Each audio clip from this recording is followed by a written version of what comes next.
Hello po, ang topic po natin ngayon ay kung paano gumawa ng healthy saucy pancit gisado.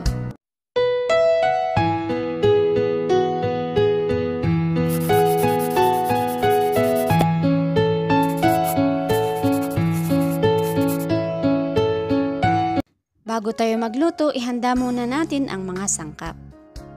Onion leaves, sibuyas, bawang, paminta, beans, carrots, atay ng manok, asin, soy, mantika, pansit canton.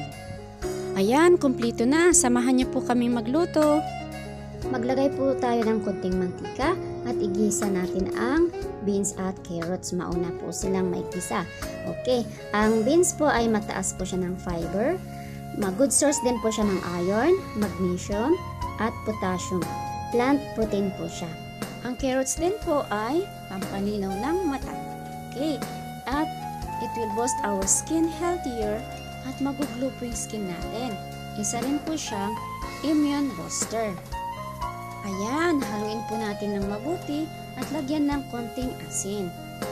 Huwag masyado pong luto, at least half cook siya para hindi siya madaling madurog, para more healthier pag half cook siya.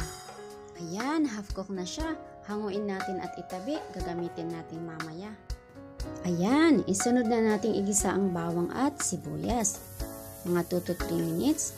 And then ilagay po natin ang manok.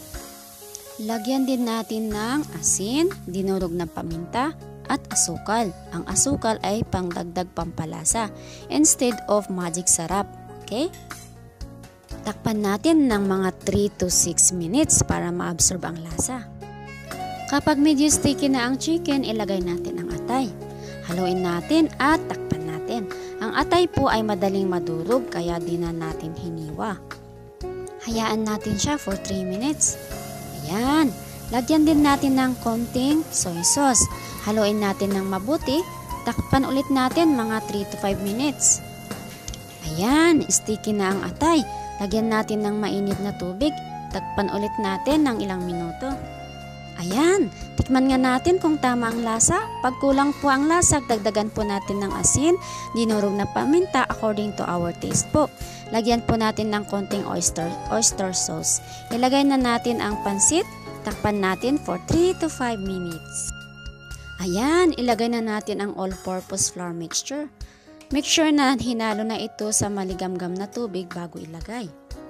Haluin natin ng mabuti, hayaan natin for 3 minutes. Ang all-purpose flour mixture po ay pampalapot. Ayan, pwede na nating ilagay ang ating ginisang gulay at ang onion leaves. Haluin natin ng mabuti. Ang onion po ay excellent source po siya ng vitamin K and vitamin C. And very good source din po siya ng vitamin A. Kaya healthy at susi ang ating pancit gisado.